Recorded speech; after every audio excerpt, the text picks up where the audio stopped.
Why do young people struggle to find employment? What can young people do to help improve their chances to get a job? Australia's image as a working-class nation that gets its hands dirty and sweats for a living is being lost to a new era of desk-bound professionals in a booming health and social welfare industry. Those forced to transition out of hard yakka will find demand over the next 5 years as for workers in health and social work, professional skills such as legal and accounting, followed by education and retail.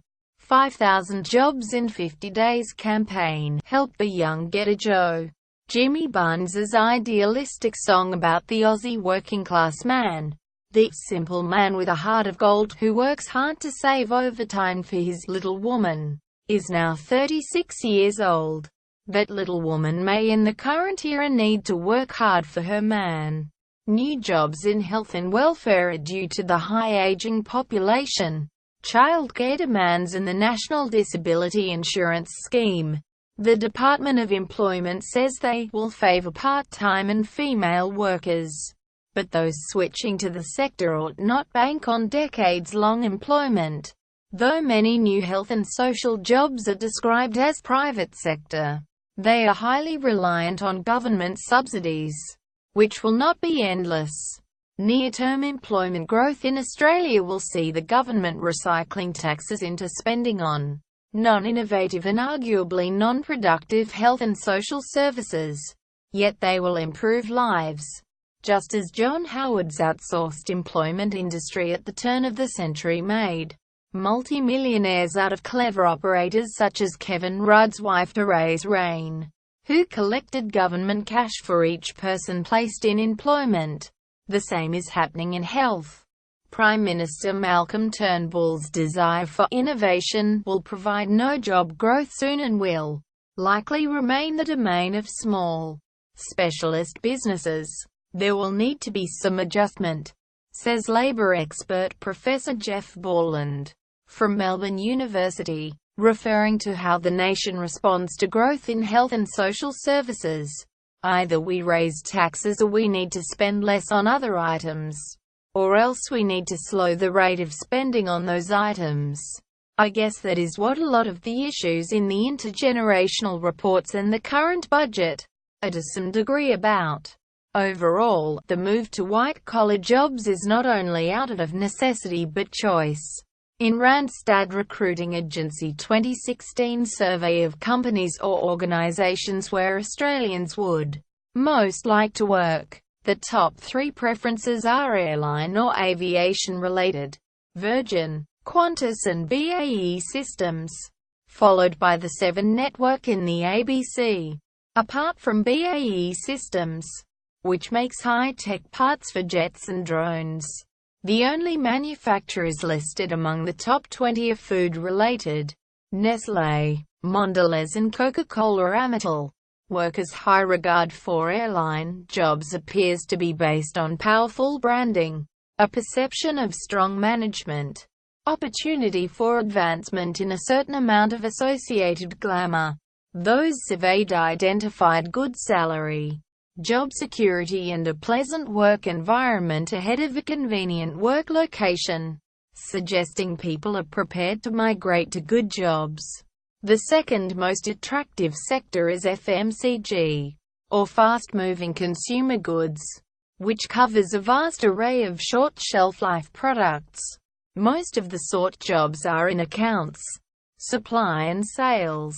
Government jobs are the next most desired, followed by media, the Department of Defence, the Australian Federal Police and Border Protection rated top 3 for providing the best training, job security and career progression.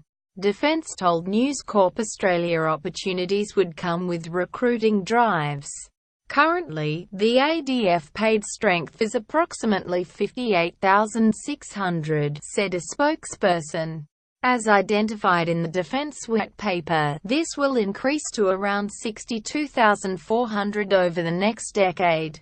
The public service side of Defence has 17,500 employees, and is looking for 800 new positions in intelligence, space and cybersecurity. The overwhelming picture is of a workforce that is switching color from blue to white. That's exactly what's happening, says Jeff Borland, but it's not something of recent origin. Italian and Greek immigrants in the textile industry of Melbourne were part of the stylized image of the workforce that have disappeared. Changes in the labor market where some people are displaced has been continuous. It's not to minimize the people who are adversely affected and suffer because of it, but people have been forced to adjust for quite a while. One of the hardest hit rural cities is Townsville, hurt by the mining decline.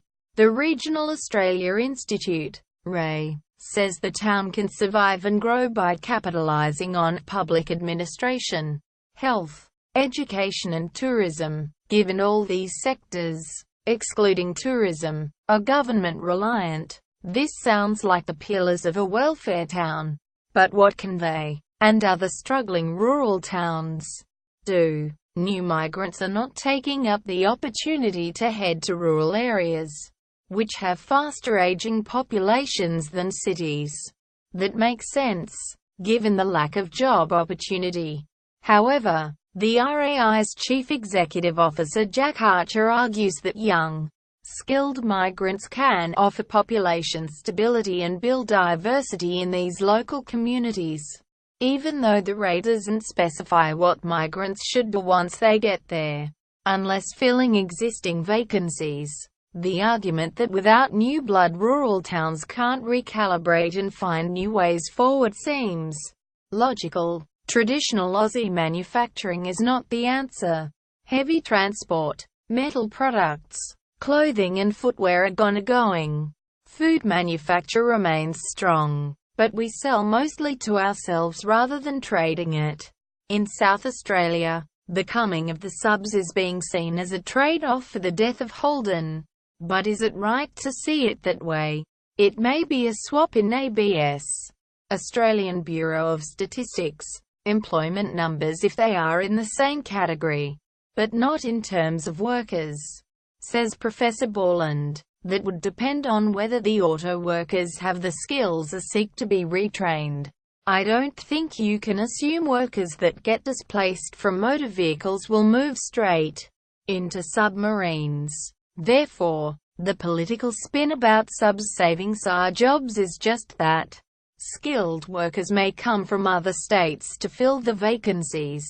People who hold jobs in mining and agriculture should stay put if they can.